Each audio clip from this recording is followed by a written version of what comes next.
Bismillahirrahmanirrahim. Assalamualaikum warahmatullahi wabarakatuh. Perkenalkan, nama aku Ramadan Dani Muzaki. Aku di sini lagi ngerjain tugas buat tugas liburan, review buku ya. Aku dari kelas 12 IPA 2, asal sekolah dari SMT Askia. Nah, karena tugas itu review buku, jadi aku pengen nge-review di sini, review buku Rich Dad Poor Dad. Ya. Ini buku karya dari Robert Toru Kiyosaki, kelahiran 8 April 1947 di Hawaii, Amerika. Dia itu seorang investor, penulis, motivator, dan pengusaha. Nah, kenapa sih dia tuh pengen bikin buku ini? Pertama, karena dia itu prihatin terhadap pendidikan yang kuno. Pendidikan yang kuno ya, kayak gimana maksudnya pendidikan yang kuno? Oke, aku jelasin dulu.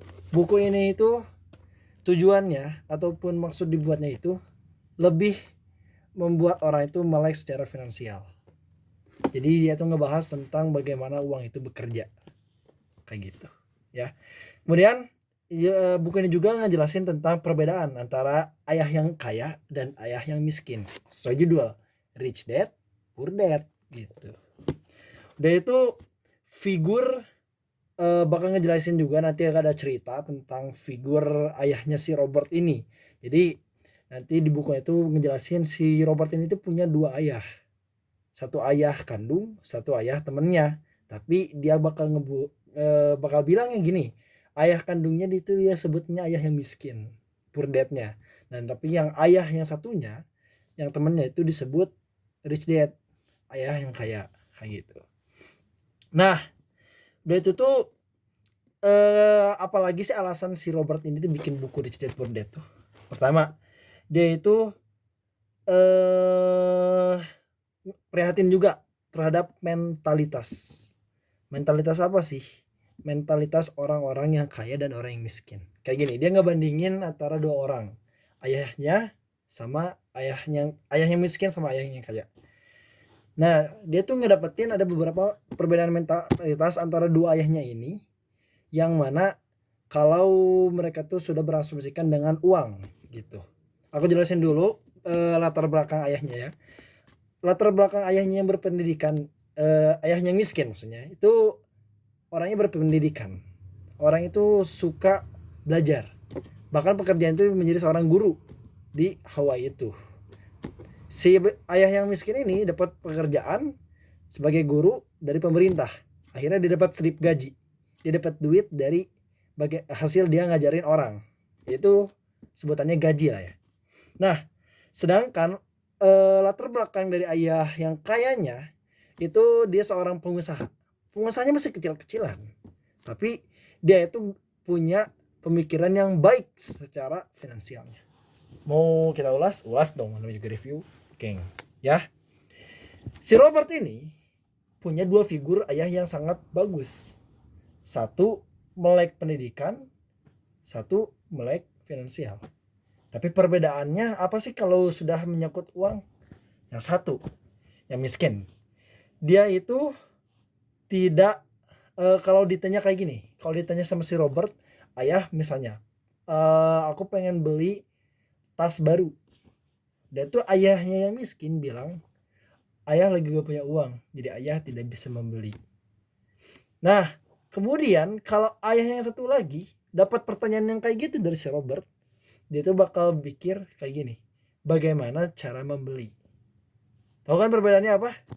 Dari sini udah jelas, yang satu itu menyerah terhadap keadaan, gak bisa beli, tapi yang satu lagi berusaha memutar otaknya untuk mencari uang begitu. Kemudian udah itu, yang ayahnya miskin itu kalau suka nekenin ke Robert, katanya tuh belajar ya yang rajin-rajin, udah itu cari pekerjaan yang aman dan terjamin sehingga kamu dapat uang yang banyak, dan juga pensiun kamu nanti bakal terjamin eh oleh pemerintah lah nanti. Nah, itu mentalitas orang ayah yang miskin. Tapi mentalitas ayah yang kaya kayak gini, belajarlah yang rajin-rajin sampai kamu tahu bagaimana cara membeli perusahaan yang baik. Maksudnya gimana? Maksudnya tadi, Ayah yang miskin ngajarin si Robert buat belajar biar dapat pekerjaan. Tapi yang satu ngajarin si Robert belajar buat bikin perusahaan atau beli perusahaan yang baik. Kenapa harus kayak gitu? Emang dapat pekerjaan gak bagus? Emang harus banget ya bikin perusahaan? Enggak gitu maksudnya. Gak semua pekerjaan tuh buruk. Tapi di sini tuh kita melihat perbedaan mentalitasnya gitu. Orang-orang tuh biasanya menyiapkan pembelajaran itu buat bekerja. Kebanyakan orang berpikirnya kayak gitu. Mereka kerja, mereka belajar, masuk universitas bagus, dapat nilai tinggi. Udah itu mereka tuh cari pekerjaan, misalnya jadi dokter gitu. Akhirnya dapat duit gitu kan. Tapi kalau orang-orang yang melek finansial, orang-orang yang punya perusahaan itu bakal ya belajar, udah itu tahu bagaimana cara mengelola uang yang baik, cara membuat perusahaan yang baik. Akhirnya mereka buat perusahaan sendiri. Misalnya perusahaannya gini ya, kita masukin kayak ke dokter, perusahaan obat-obatan. Akhirnya dia apa? Pengkerjain orang dari yang bisa tentang obat-obatan. Dia mempekerjakan si dokternya kayak gitu. Tapi bukan maksudnya tuh harus mungkin statement-statement sekarang tuh kayak apa ya? Kayak tentang yang si pintar dapat pekerjaan, si bodoh memberikan lapangan pekerjaan. Sebenarnya itu kejadian di realitas kehidupan, itu kejadian. Tapi nggak selama yang namanya bodoh itu bodoh secara apa gitu. Kebanyakan orang tuh kan sekarang katanya kata bodoh itu ya udah bodoh akademik, ya udah dia orang bodoh gitu. Tapi sebenarnya nggak, bodoh itu kan banyak. Ada juga beberapa situs yang menjelaskan kepintaran itu, kecerdasan itu ada beberapa bagian. Jadi bukan secara kecerdasan finansial doang. Kecerdasan secara akademik doang. Ada banyak kayak gitu. Nah, kita lanjut ya. Itu baru perkenalan ya. Agak lama ya, maaf ya. Tapi gak apa-apa. Kita langsung masuk ke isi. Aku cuman pengen nge-review dikit aja. Isinya dikit aja. Yang penting-pentingnya aja. Nah, tadi kita ke poin yang pertama. Mentalitas dari seorang ayah miskin dan ayah yang kaya. Yang satu, dia ngajarnya kayak gini.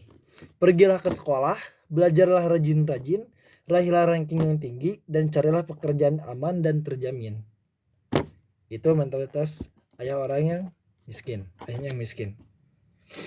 Dan kata si Robert, setelah dia membanding-bandingkan dengan mentalitas ayah yang kaya, ini tuh statement yang kuno gitu. Kenapa statement yang kuno? Karena zaman itu sudah berubah.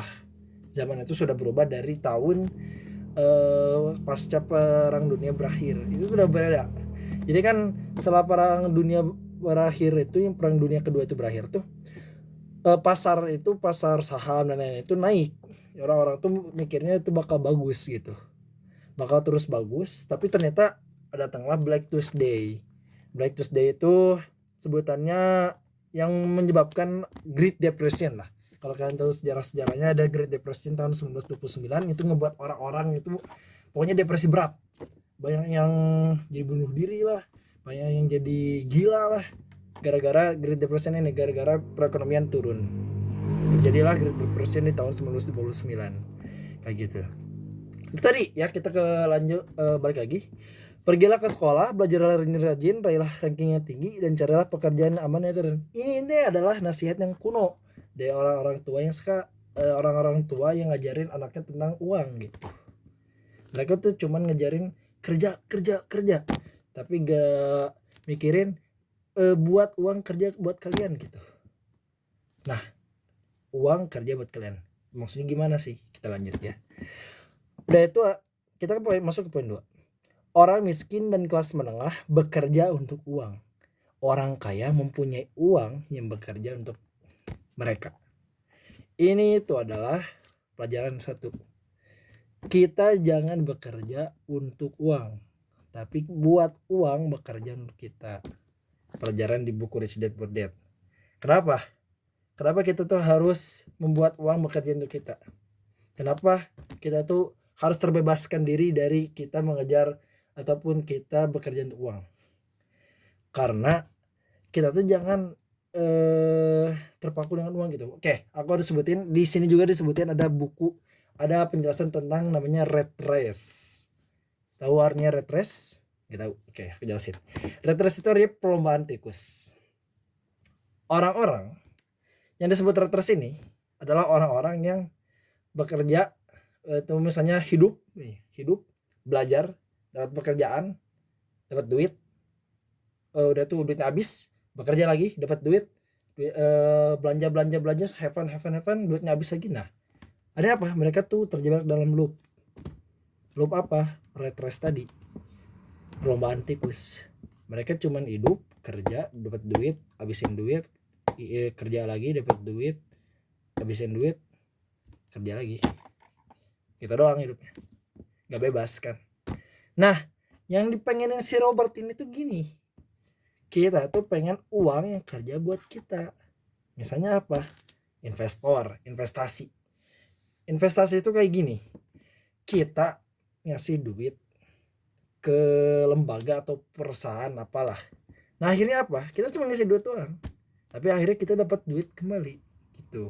Misalnya itu salah satu investasi. Ada saham juga. Ada deposit lah, ada banyak lah pokoknya tentang investasi. Kita bisa belajar tentang itu. Pokoknya kita harus ngebuat uang bekerja untuk kita. Gimana caranya? Kata si Robert Kiyosaki, gunakan apa yang ada di antara dua telinga kita, otak gitu, mikir katanya ya. Masa sebenarnya aku kurang paham juga ya bagaimana caranya, karena caranya ini fleksibel. Setiap orang bisa menentukan caranya sendiri gitu. Ada yang mau jadi perusahaan restoran bisa kan. Ada yang mau jadi yang punya real estate bisa gitu. Nah, kemudian dia tuh nyorotin kenapa orang-orang tuh pengen dapat uang gitu. Kebanyakan orang itu didorong untuk mencari uang tuh karena dua emosi. Emosi pertama ada rasa takut dan emosi kedua ada rasa ketamakan. Kenapa kayak gitu? Pertama, orang-orang tuh takut kalau mereka gak punya uang. Akhirnya mereka kerja. Pas mereka dapat duit, mereka tuh jadi tamak.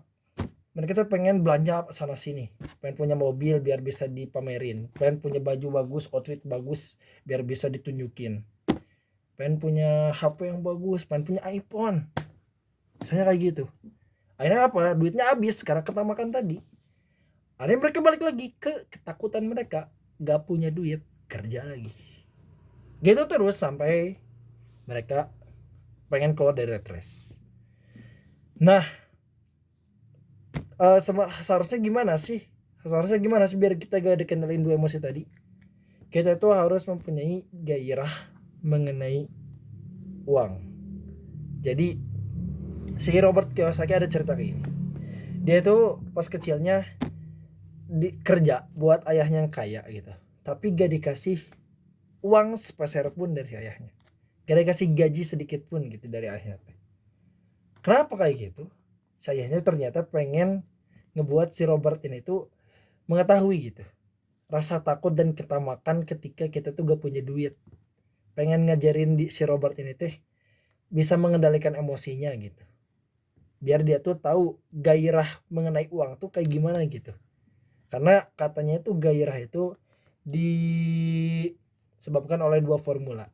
Formula pertama itu cinta, formula keduanya amarah. Nah, dari dua formula ini kebetulan jadi gairah untuk mencari uang. Itu salah satunya. Kita harus melatih diri kayak gitu. Terbebas dari emosi takut dan ketamakan akan uang kayak gitu. Makanya saya yang kayak itu tadi ngejarin si Robert kayak gitu. Biar dia bisa lepas dari emosi takut dan ketamakan tentang uang. Kita lanjut ya. Nah, kita di sini ditekanin lagi kata si Robert, fokus pendidikan kita gak boleh ke uang. Jadi kita tuh nyiapin pendidikan bukan buat nyari uang gitu. Ini yang kebanyakan orang misunderstood. Ya sih, misunderstood. Maksudnya tuh gimana?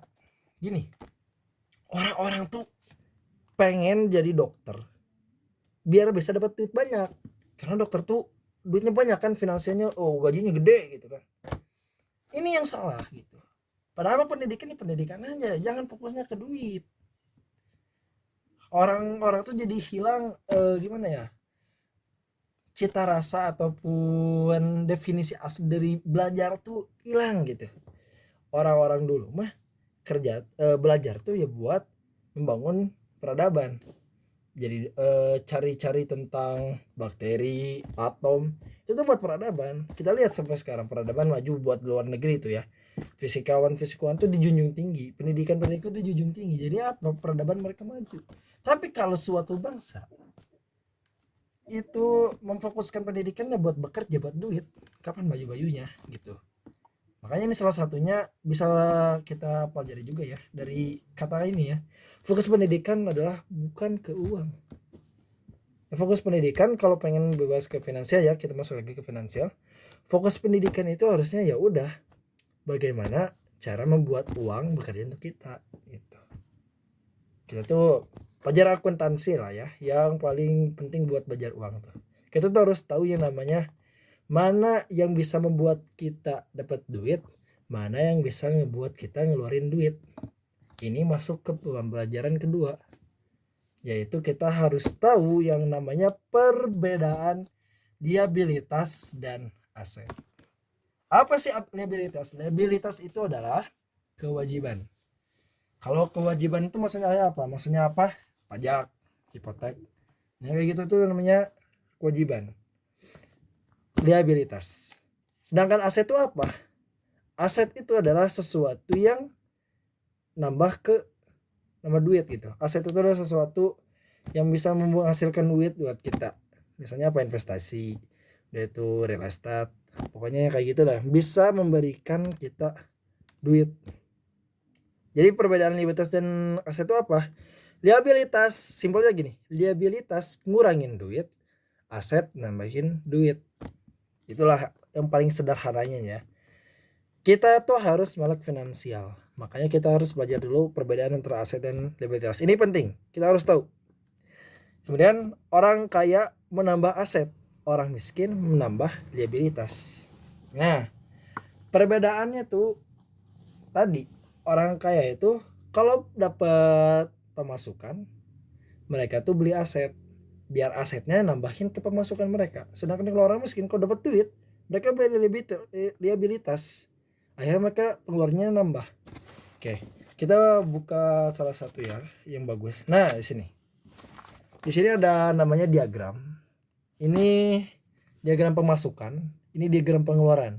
Di sini namanya neraca, balance sheets antara aset dan liabilitas. Kenapa ada di bawah? Karena itu disebutnya biar seimbang gitu.